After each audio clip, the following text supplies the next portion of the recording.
Boa noite, tudo bem?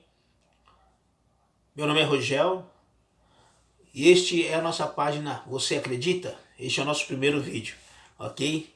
E eu gostaria de falar para você sobre qual o tema que nós queremos, mas antes eu gostaria que você clicasse, né, e curtisse a nossa página e se inscrevesse lá e ativasse o sininho, ok? Para que você fique inscrito na nossa página, tá bom?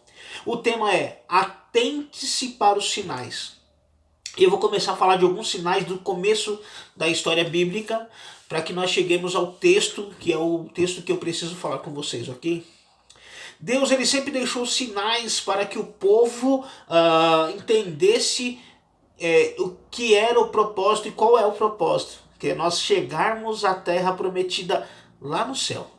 Mas ele foi deixando sinais para vários dos seus servos, para que esses servos passassem por algumas situações e fossem refletindo nesses sinais, e as suas descendências, as suas gerações futuras, fossem entendendo os sinais e vendo outros sinais que estavam sendo enviados para que melhorassem o seu relacionamento íntimo com Deus, para que eles chegassem a serem varões perfeitos perante Deus. Então Deus ele começa lá no Gênesis, desde o início do mundo, né? Ele chega para Adão, ele faz os animais e ele começa a dar sinais para Adão.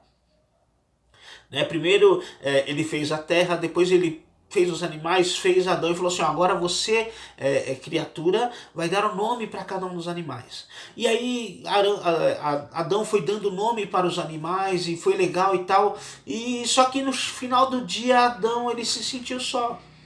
Né? E Deus trouxe ali um sono para Adão e trouxe Eva. Né? Era mais um sinal para Adão, para que houvesse um ajuntamento maior para a presença do Senhor, para ter intimidade com Deus. Então Deus ele deu ali uma mulher para Adão. E juntos eles começaram ali uma vida no paraíso. Né? Só que assim como Deus ele traz sinais, o inimigo também ele quer trazer sinais, porque ele sempre é imitador das coisas que Deus faz. Né? A inveja de Satanás é muito grande. Então ele pega e começa a enviar sinais contrários do que Deus enviou.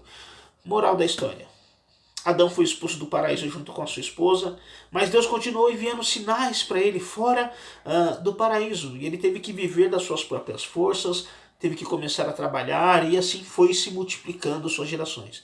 E aí nós vamos um pouquinho mais para frente, nós chegamos lá ainda no começo de tudo, em Noé.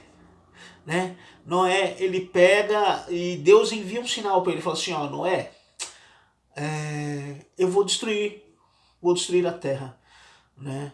Mas eu tenho um propósito para você e eu quero dar sinais para você, sinais do que ainda quero um conserto com a humanidade, mas a humanidade precisa ser extinta neste momento. E aí Deus ele pega e dá ideias para ele, tudo por escrito na mente dele, e fala assim: ó, você vai construir uma arca, e você vai pôr um casal de cada animal, e você vai entrar também com a sua família nessa arca, e eu vou destruir a terra. E Deus enviou ali alguns sinais e deu uma estratégia, deu uma sabedoria tremenda para Noé. E Noé construiu a arca num lugar onde não tinha chuva, onde nunca tinha chovido. Né? E demorou anos e anos e anos, mas ele construiu a arca. E aí Deus foi trazendo os animais para que entrassem na arca. E as portas da arca se fecharam. E aí, a partir desse momento, começou a chover. Vamos para frente na história. Moral dessa história aí: sobrou Noé e a sua família, e suas duas noras. E aí começou novamente Deus mandar sinais para outras pessoas. E aí Deus começou a falar a Abraão, que ainda era Abraão. Ele deu um sinal para Abraão. O primeiro sinal que ele deu para Abraão foi assim: ó, ô amigão, te escolhi. Então sai da tua terra e da tua parentela e vai para a terra que eu te mandar. Né? E ele poderia falar assim: não vou para lugar nenhum. Não sei para onde você vai me enviar. Né? E ele vivia numa terra onde ele já servia a um Deus. Né? Era um Deus que não era o Deus que nós conhecemos, mas ele servia a um Deus. Né? E aí Deus fala assim: ó, não, você vai largar tudo isso, deixa tudo isso. A partir de agora você vai pegar a sua esposa e você vai sair desse lugar. Né? E aí você vai para uma terra que eu ainda vou te enviar. Eu não sei ainda qual é a terra. Pelo menos eu não quero te falar qual é a terra ainda. E aí foi passando o tempo e tal, e Deus foi fazendo vários sinais na vida de Abraão. E aí nós podemos passar um pouco mais para frente ainda. Vamos chegar lá em Sadraque, Mesaque e Abednego.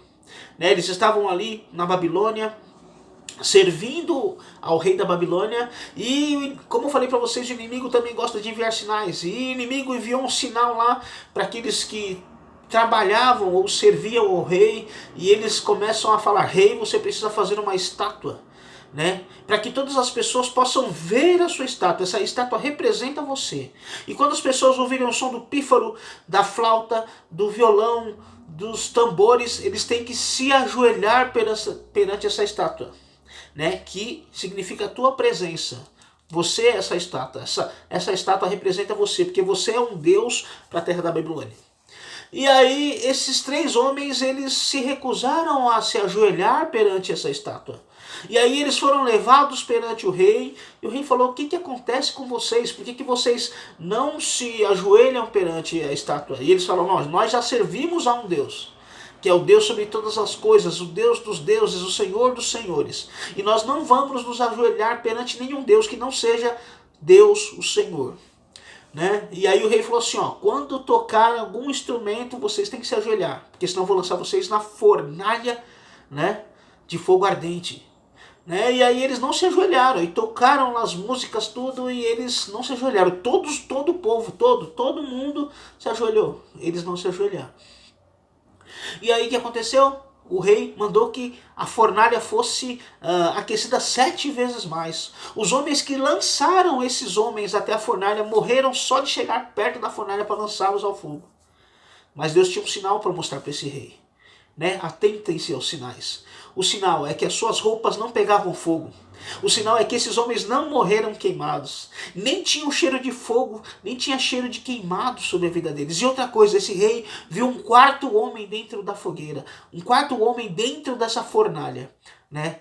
Nós cremos que essa 4ª pessoa, esse 4º homem, é o Filho do Homem, Jesus Cristo. Né, que estavam andando junto com eles ali. E aí o rei falava: vem para fora, vem para fora. E eles saíram da fornalha como se eles estivessem andando em qualquer pátio. E saíram, e a partir daquele momento o rei também começou a servir o Deus, né, que seria o Deus que eles serviam, o Deus de Israel. Né, e muitos outros sinais o Senhor foi deixando através da vida dos seus profetas, né, dos seus servos. E nós chegamos em Mateus 24. Que é um texto que eu queria ler para você. Né? E quando eu falo de atente-se aos sinais, porque nós estamos passando por sinais. Deus, ele tem mostrado sinais no céu, tem mostrado sinais na terra. Nós tivemos um vendaval aqui no sul, aqui do Brasil, esse final de semana, né? Ou este começo de semana, né? Onde muitas cidades foram destruídas ali. Né? Não digo destruídas de morte, mas destruídas assim, foi pancada. Estamos passando por uma pandemia, né, do corona. Vocês já estão alguns meses trancados dentro de casa por causa disso, né? Temos aí agora também alguns sinais, né, através da nuvem de gafanhotos que está gerando aí pelos países do sul, né, e já passaram por outros países. Pode ser que venha até para o Brasil, e pode ser que Deus ainda mostre muitos outros sinais. E ele só fala que é uma coisa: é apenas o princípio das dores. Né? Jesus fala: é apenas o princípio das dores. Mas ele deixa muitos sinais aqui no Mateus 24, e eu queria ler para vocês apenas alguns versículos. Jesus fala assim: cuidado que ninguém vos engane, pois muitos virão em meu nome dizendo: eu sou o Cristo, e enganarão a muitos. Vocês ouvirão falar de guerras, rumores de guerras, mas não tenham medo. É necessário que tais coisas aconteçam, mas ainda não é o fim. Nação se levantará contra nação, reino contra reino, haverá fome, terremotos em vários lugares. Tudo isso será apenas o início das dores. E aí vamos lá para o versículo 36. Então aparecerá no céu o sinal do Filho do Homem, e todas as nações da terra se lamentarão, e verão o Filho do Homem vindo nas nuvens do céu com poder e grande glória. Ok? Né? No versículo 36 agora ele fala assim: quanto ao dia e a hora ninguém sabe, nem os anjos no céu, nem o Filho, que seria Jesus, nem somente o Pai. Só Deus Pai sabe qual o dia e qual a hora da sua vinda. O dia que ele vai vir para levar a sua igreja de uma forma gloriosa, porque Jesus vai aparecer no céu para que nós juntos possamos subir aos céus. Amém? A palavra de Deus não fala se antes ou depois da grande tribulação, mas fala que nós vamos juntos, como servos de Deus, subir. Mas prestem atenção nos sinais, fiquem atentos nos sinais que têm acontecido, porque nós estamos nos tempos do início das dores. Esse é apenas o início, ok? Preste atenção, Jesus está às portas, Jesus está chegando, meu irmão.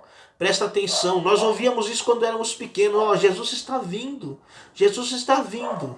Leia lá também a parábola das 10 virgens, quando fala, ó, aí vem o noivo. E o noivo não chegou naquele horário que eles pensavam, mas o noivo estava chegando, e ele chegou em determinado horário. E aquelas pessoas que estavam atentos aos sinais entraram para ele, para as bodas do Cordeiro. Então nos preparemos para as bodas do Cordeiro, ok? Deus abençoe sua vida. Não esqueça de compartilhar esse vídeo para que muitas mais pessoas possam vê-los, ok? Deus abençoe. Tchau, tchau.